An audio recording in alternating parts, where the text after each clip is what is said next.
Hello everyone. Cloud computing is not just a trend, it's also incredibly convenient. Renting cloud resources allows businesses to effectively handle peak loads, address urgent tasks, and so much more. It significantly simplifies the operations of companies. It's easier to pay a monthly bill for essentially unlimited capabilities than to maintain your own infrastructure. However, as Uncle Ben famously said, with great power comes great responsibility. The pandemic of 2020 proved to be a pretty illustrative period.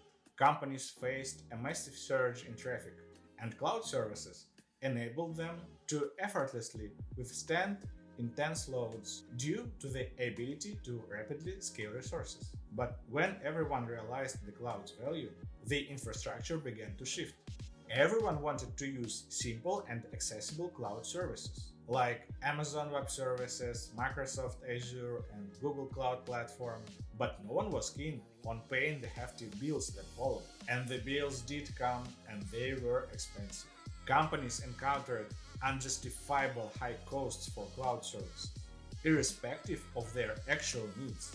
Transitioning to cloud altered the role of finances in IT procurement. Developers could now spend resources without oversight, leading to inefficient expenditures in large companies. Traditional budget management methods were unsuitable for cloud services. But it's not all doom and gloom. A solution emerged not long ago on how to avoid financial strain while utilizing cloud services, all thanks to FinOps practices.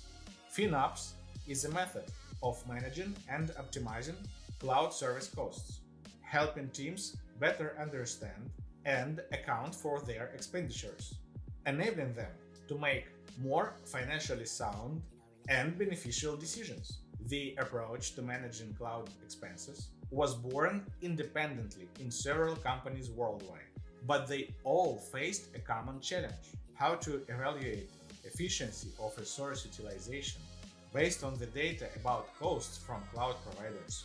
To help you understand what FinOps is and how it works, I'll discuss a real example from our practice. We worked with a mid-sized company, a local leader in retail.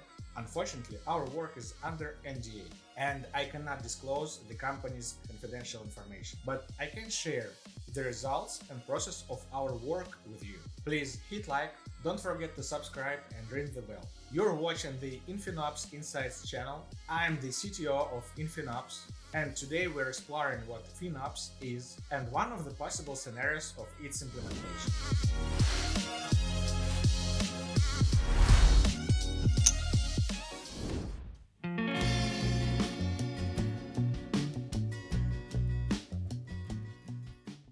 Developers certainly enjoy the luxury of being able to access any resource on demand, launch services, and conduct testing. But then, a finance department receives a cloud service bill filled with a jumble of incomprehensible technologies. That's when they start feeling less enthusiastic. What are we spending on, and why do we even need this? These are the questions financial teams grapple with when trying to make sense of a cloud bill. Without specialized tools, organizing these expenses is challenging. After migrating to the cloud, companies encounter a set of typical problems that any organization already working in the cloud but not yet managing its costs would face. Unclear responsibility. In companies using cloud services, it often happens that one group of people uses cloud services and another group pays for them, leading to confusion. Breakdown by products. Companies struggle to determine the cost of infrastructure for each of their products. Usage analysis. It's not always clear that cloud resources are being used efficiently. Lack of real-time information. Getting up-to-date data on how cloud resources are being spent is very difficult. Cost understanding gap. Engineers create products, but don't always understand how their decisions impact costs. This is where FinOps comes in. It's a practice that brings together finance, operations, and engineering teams to better manage cloud costs and efficiency. This approach helps address issues like our client faced, making expenses transparent and helping companies better manage their cloud expenditures. we found an infographic for you with a brief explanation of what FinOps is. Feel free to pause the video and take a look, and then we'll continue.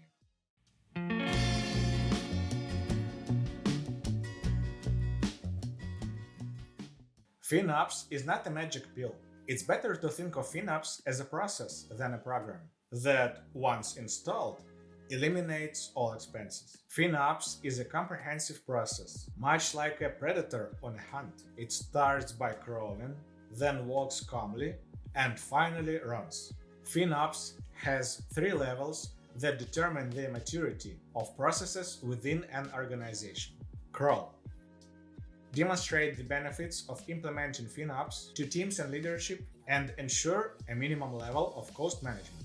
Identify initial KPIs to track progress and outcomes. 50% of costs under management. Work. Teams understand the advantages of FinOps, costs become clearer, operational processes are streamlined, and resources are optimized. Identified issues are addressed, and decisions are made to rectify them. 80% of costs are managed. Run. At the final stage of FinOps maturity, processes are in full swing. Almost complete automation of optimization processes, solving complex problems. 90% of costs under management, meaning nearly all expenses are under control.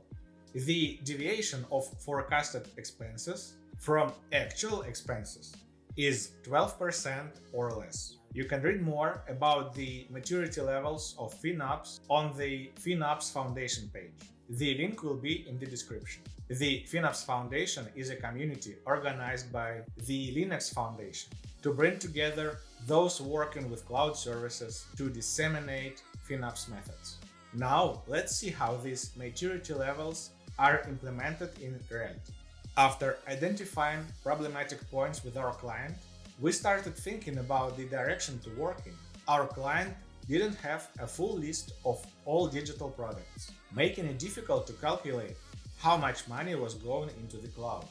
However, they noticed that their security department had been collecting information about issues in products and documenting them in a single list. They suggested adding a number to each product to track all related expenses. This number became the first product list, eventually becoming a crucial part of their cloud cost management system. Now, this list is used to understand which product belongs to which department and budget and who is responsible for it. Next, they linked their cloud systems to individual budgets, allowing them to precisely see where the money was going for cloud services. This marked the preparation phase after identifying problematic points. It was the crawl maturity level. The measures taken could be likened to maintaining hygiene, like tidying up one's workspace before getting to work.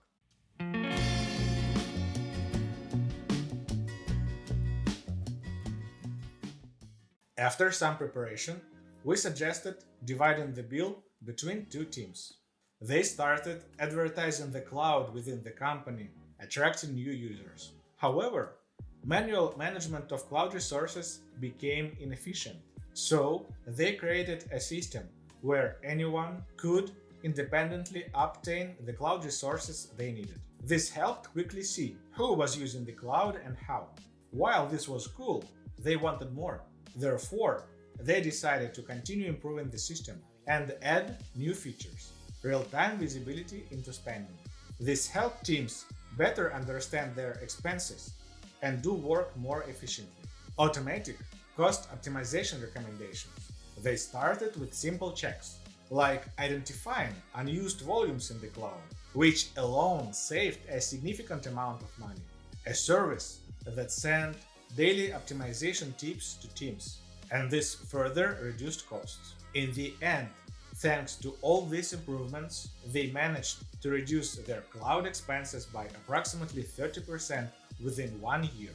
You might think, 30%, was it really savings? After all, the cloud is always more expensive than running my own servers.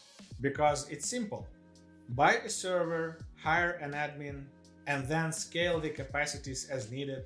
No need for resource billing, no need to implement new practices, allocate dedicated personnel, or distract people from other departments and tell them how suboptimal their resource usage is. And certainly, no need to overhaul processes that have been working for years. As the saying goes, if it ain't broke, don't fix it. However, this principle is not always correct. In reality, companies spend less on cloud resources than on their own servers. This is because there is no need to keep constantly running machines in a separate facility. With clouds, you deploy, launch, and scale capacities on demand. Moreover, waiting for new equipment to arrive to your data center takes time. Installation takes time. Configuration takes time. Replacing fixed hardware takes time. People will definitely be involved in all this, and much more, and at a higher cost than allocating or hiring a few FinOps engineers or consulting with professional FinOps teams who work on FinOps optimization. The savings are significant. FinOps further reduces costs that were already reduced by transitioning to the cloud.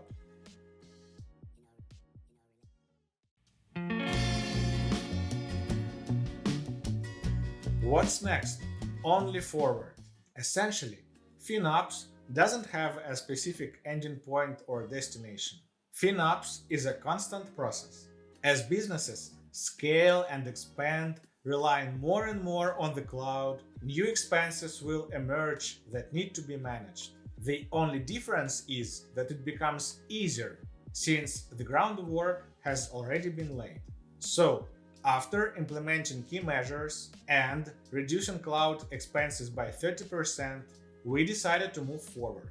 We also provided teams with tools to track the environmental impact of their digital products, ensured a complete cost analysis of their infrastructure, including service and data transfer between different platforms, established a real-time alert system for non-standard expenditures on cloud systems, engaged developers in discussions about expenses related to product updates and their impact on the budget. Yes, even a point like discussing expenses with developers fits into the FinOps system.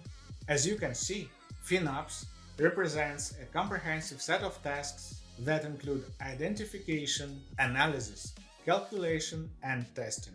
It's an extensive and multifaceted process requiring significant effort.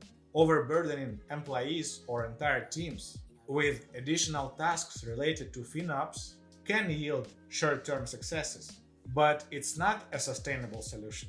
In this context, many companies aim to find specialists fully focused on FinOps. Just as DevOps improved interaction between developers and system support teams, FinOps engineers now play a key role in preventing unexpected large expenses. They ensure that developers are aware of new opportunities and efficiently use cloud technologies. With a FinOps engineer, a company can optimize its expenses, better understand cloud processes, enhance the efficiency of resource usage, and improve communication between departments. However, one engineer may not be enough to address all issues, so the ideal approach involves collaboration between in-house engineers and professionals specializing in cloud technologies. Although the discipline of FinOps is relatively new, it has already proven its worth. Such practices aren't widely implemented, and cloud providers' tools for analyzing costs and potential optimization aren't developed enough to professionally manage expenses. FinOps is a necessary and useful practice. While it hasn't yet garnered hype, it makes sense to delve into the topic and start implementing certain practices within your company. It's definitely worth considering. Well, this is where I say goodbye. You were on the InfinOps Insights channel. Share your cloud migration experience in the comments. Don't forget to subscribe and like the video and hit the bell icon not to miss the next video.